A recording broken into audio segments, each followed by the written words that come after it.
Hey everyone, welcome back to the channel. I'm Matt Barnsley from the Render Garage, and this is episode 2 of the Torana rebuild series. First off, I just want to say a massive thank you to everyone for all the support following the first video. I was blown away by how many people saw the video, the positive comments that I got, and the support to rebuild the car and bring it back to life. So it's really motivated me to make this video series as good as I possibly can, show you as much as I possibly can, and ultimately make the car as good as I possibly can. If you haven't already, make sure you do subscribe to the channel. Also hit the bell notification so you know when the latest video drops. Now, something really cool happened after I posted that first video. One of the previous owners actually reached out to me after seeing it. Thanks to YouTube's algorithm, it popped up in his newsfeed the night that it went live, and he looked at the old dodgy repairs and thought, I repaired a car like that with my brother back in the 90s. I reckon that's my car. So he reached out to me. He sent a couple of photos and said, this is what my car used to look like. Is that what it looked like when you first bought it? And it was. His name was Lee, and he has a little restoration channel himself on YouTube, so I'll leave his details in the description of the video. So Lee sent me a bit of info about what had happened. He said that he bought the car like that off a friend, and the rear quarter had been damaged, and the front chassis rail had also been kinked up. So they straightened the front chassis rail, and they did the cut and shut on that rear quarter. So he said that they bought it in the early 90s, and in about the mid 90s they sold it for $4,000, which I guess is a pretty good price back then. So when I first bought the car, it was blue, didn't have flares, and it was full of rust. I'll throw a couple of photos up of how it looked when I bought it.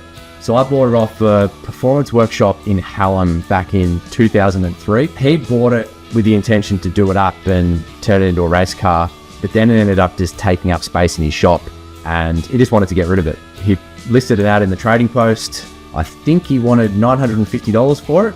I offered him $900, which he was happy with, and I took it home. There's a couple of photos of me driving it home here. Actually, Dad was driving it home, but this is the first day I got it. This is happy me in 2003. So they didn't sell it to him. They sold it to someone else in between there, who I think I actually met.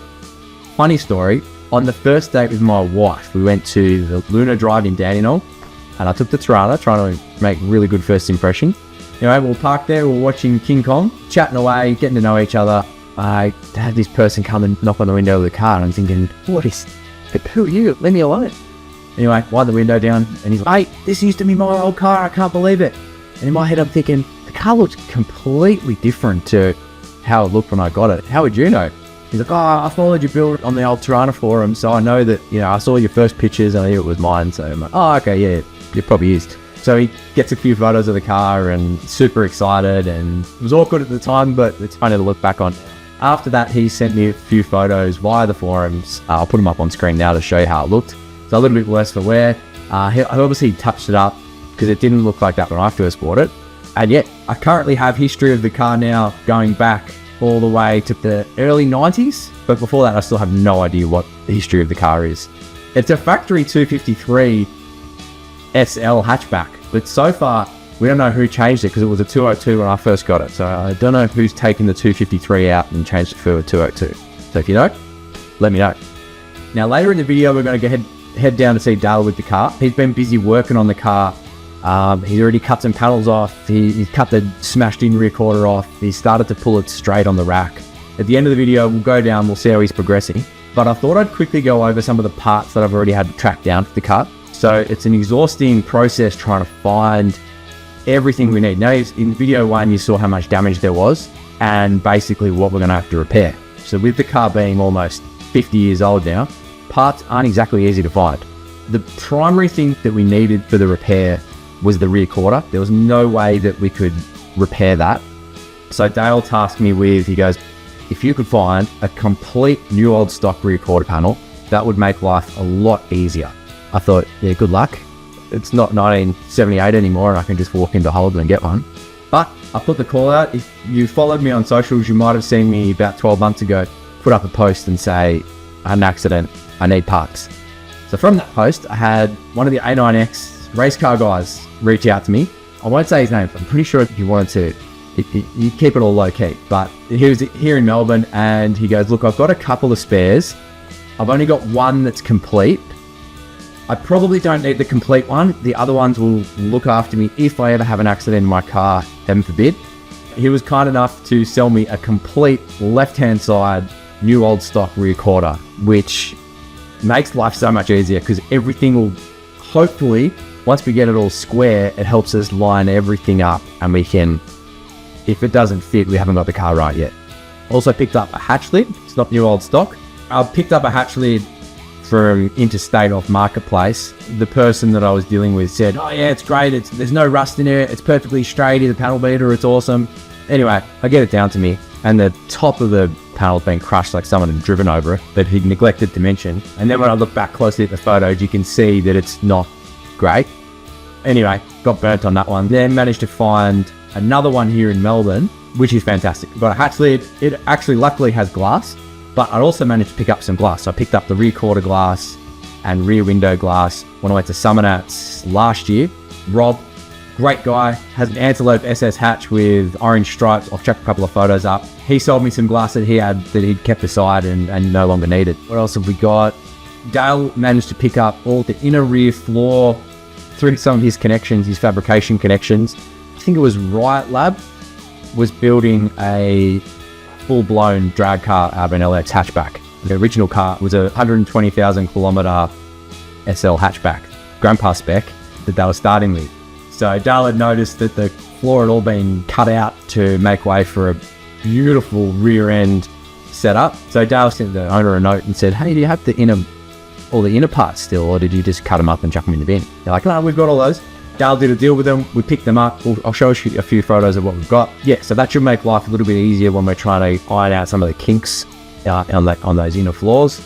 But another part that we've managed to secure is the inner wheel tub, which we'll show later because Dale started working on the car. A friend off the GMH Strata forums reached out to me, said that he might have a few parts that might be handy. He's got an inner wheel tub of an LX hatchback that we're going to get, which is going to make life so much easier to repair that section. What else do we have to get? Of course, I needed a new diff because my diff had been shunted right on the axle, and when I had it up on the hoist, I could notice some leaks around some of the welds just seeping through. So let's just get a new diff. A good friend, Grant Pegler, who's part of my Car Club Eastside Cruisers, he's got a twin turbocharged LS LXSS Torana. It's pushing over 1,000 horsepower. The problem was his diff in the car was only good for about 700 or 800 horsepower. So to go to the next level, he needed a complete full floater setup. So lucky for me, he's building a new diff for his car and his old diff was available. So I put my hand up and said, I would love it. That is perfect for my rebuild. So it's a little bit shorter. He's just about to take it out in the next couple of weeks. So it will go into my car. I don't intend on having more than 800 horsepower. But it would be nice, but look, 500 or 600 horsepower is plenty for me. So yeah, we've got the diff. It's absolutely perfect for what I need. It's got all the good gear in it. I'll be getting that, and then we'll be building the rear end setup around that. So I think that covers all the main hard to find parts. Of course, we're getting all the other parts, bumpers and all that sort of stuff. You can still buy them today. It's just the main parts that you can't get anymore. Everything's kind of falling into place with parts, which is fantastic. So let's head down to Dale. We'll see what he's been doing, and we'll see the progress of the build, and yeah, we'll go from there. All right, we're down here at Ward Paint Fabrication now with Dale. Dale, so do you want to give us a rundown of what you've been doing on the cut?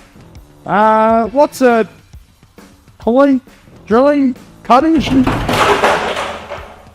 Nice. Gone? No. All right. Yeah, that's out of the way. Yeah. So obviously you started cutting stuff off. What else? I can see now there's a lot gone. So do you want to run us through what you've done? So, yeah, just put the tower down, started put my clamps on. I started with the outer wheel housing first, started pulling that, pulled it this way, pulled it sideways, and then once I was sort of happy with that bit, Then I moved on to the secondary. Because there's multiple layers in here, isn't there? Yep. So then got the inner wheelhouse where the shock mount and all that goes through. Started pulling off of that. You could see everywhere was moving, and while I had pressure on it, I just had a block of wood and a decent hammer, just massaging creases and not going too hard and crazy. We'll share some of the videos Dale was taking the video as he's been pulling it. So we'll show you how much movement there is in some of these places. So really, like, pulls out and that kind of springs back. Yeah, so the idea, once you pull it a certain bit, you just need to go that little bit further, so when you release the pressure off of it, it holds into place. But if you've still got all the creases in the floor pans, it just goes back and just stays the same. So that's why you need... So you can't pull it out, tapping it to just... It comes back a little bit less than it did before. Yeah, it's slowly work it. When you're basically pulling it down to the rack, where do you support it from? You're trying to, like...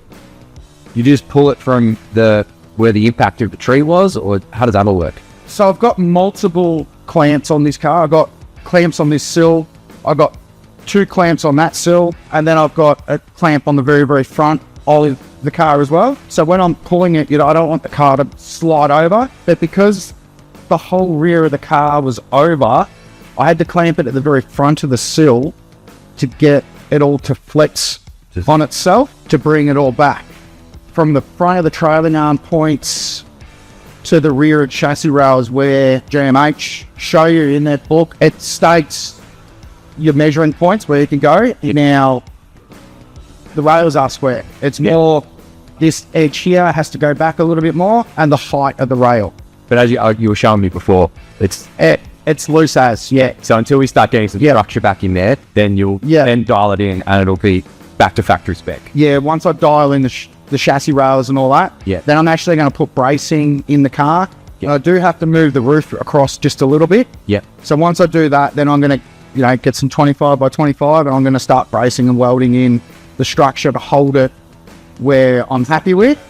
Then I can start going out, put inner wheel tub in, quarter panels, inners, all that sort of stuff. So which we do have a fair bit of that. We've got some pretty good stuff coming from people who watch videos. Yeah, exactly. The inner wheel tub is currently on its way down from Tamworth, so we should have that very soon. Yeah, cheers to the owner for reaching out. Deal.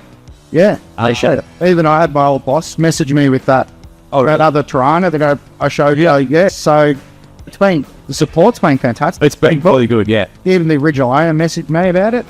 Did he? Yeah. He just said, I put all this on, and he gave me a rundown of why he did it the way he did it to, make money. Like early 90s, it was recessions and all that. It was tough. Yeah, so exactly. And there was some bits that he did. I was like, that's actually kind of clever. So yeah, I saw the first video. I was like, this is a bit dodgy, and but now I know the full story. And you do put it into perspective that these cars were basically worthless back. Yeah.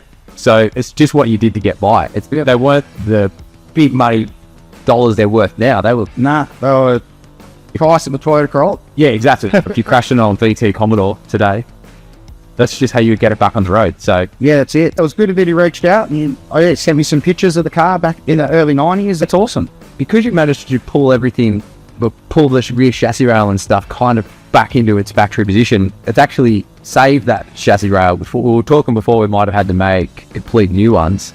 Yeah, I did initially think that from sort of the back seat, the back of the back seat, we might have to cut and start all over again. But the rails and all that are pulled really nice. There's no kinks or anything like that. In the next video, we'll show people the chassis rails. It's pulled really good. Yeah, I know a few times when you send me a message, you said it's going almost better than I was expecting. Yeah, I thought it'd take me a couple of weeks to square up the rails and get the floor to where I wanted it, but a week, and I was week of unpicking stuff and all that and pulling. I was very, very, there's still a lot to do to make it to where I'm happy, but yeah, the initial bit of it, I was stoked on the way it was pulling out. Like, it's great. You can hear it when you're pulling, like just the floor pans and all that making popping noises. It was really cool. So you mentioned even this side, you said had a big pop come out, and we'll show them a bit of footage, but even that's it looked like this side just looks like a bit of hammer and dolly work, and it's good. Yeah, it's much better. And few rack repairs. Yeah. Yeah. Moment of Details. It's really, really good. Super stoked on it. So I guess, actually, one more thing. And all the inner floor here as well. We'll bring the camera in and show some better shots. So with that, took the lower trailing arm off, made myself a crush tube and just the normal factory bolt goes in. And then I pulled it long ways, just off the trailing arm mount itself. Yeah. And as I had pressure on it, I just block of wood it down. Surprisingly, come out pretty bloody easy. Like, there's not a lot of support there, but once the rails are square, we're definitely doing chassis connectors and Exactly, which is great now because if we can save the rear chassis rail, means we can do other things differently, and I can shuffle the budget around to we can do other things better than I could have before. Yeah, instead of it being like a race street car sort of thing, we can sort of go like keep it down the OEM path. Oh yeah, which when we first discussed it all, we thought, look, we weren't sure. We honestly weren't sure which way it could go. So we'll either be full flat floor, all custom if we have to, because it might be too hard to save it and go back OEM. And now we can go back OEM. That's great. So it'll all look pretty much factory there. Other than a couple of little touches we'll put under there for handling and stuff. That's it. That's the good stuff. That's stuff I get excited about. And I'm sure most of you out there are excited to see. Yes. So yeah, no, it's good. I'm really happy with the way it's come up for the first initial bit. So from here, what's the next steps from here? A little bit more pulling, a little bit more finessing, and then get hammer and dolly out. I've got some tunnel work to do. Yep. And just making sure our points are all correct. Once I've got my bracing in, I'm going to put the tailgate and all that back on. Yep. In a wheelhouse in and start mocking everything up. So this is almost as stripped off as we'll get. We've got down to the bones. Yeah. And then now you start building it back up to that's it. Like the car again. Yep. And then once we're sort of done with our quarter panels, inners, all that sort of stuff, essentially once all that stuff's welded together, we'll start taking care of rust repair side of things and start progressing that way. It almost goes back to a normal restoration. Yeah, that's right. Yeah. Once we got that bit, then we start the whole process again for paint, panel and rust repairs. I'm really excited about how quickly it's actually starting to come together. I was pretty shocked at the way I was getting creases out of it and all that sort of stuff. Like, it just happened so quickly. So yeah, pretty stoked on that. Well, also, I guess that probably wraps up this video, showing you to this point of where we're at. And in the next video, I guess it will hopefully starting to take more shape and coming back to life. So yeah. So once some of the parts turn up, hopefully in the meantime, I'll tap up some more stuff, do a little bit. Look, one more thing, you managed to save this inner panel here with lots of finessing and a sandbag and stuff. Yeah, because that was kind of the last part that we weren't sure. We can't get it. We can't afford it. And I'm pretty sure they're different on a UC as well, because some of the heights through here are a bit different. I might be wrong, tell me if I'm wrong, but I do know that some of this area here in a UC hatch is different. So it's very much LX hatchback specific, which, as we all know, they're so rare to find. So basically this panel in here, we'll show you, I'll do some extra footage of it, but this panel in here on that side was all crinkled up and kinked, and managed to hammer the crap out of it and make it look like that. Yep, just a little bit more finessing on that, but I'll do that once else, and you can make sure everything's sitting in the right spot. Yeah, so that worked out good. I was pretty happy with that. Yeah, so the next video will be more of all this metal work and all that look factory. Yeah. And then hopefully we've got the inner wheelhouse and all that sort of clamped in. We'll just give them maybe a quick video of that. Of how it looks, yeah. Because the next process will take quite a bit of time to get done. And then I've got a couple of other cars I've got to paint and stuff. Just focus on this one. Yeah. Keep the people happy. If you've got any comments or questions about what's going to happen in the next step, put them in the comments and we can try and focus on them or highlight them in the next video. Thanks again for joining us, and we look forward to sharing the next stages with you next time. Cool. Thank you.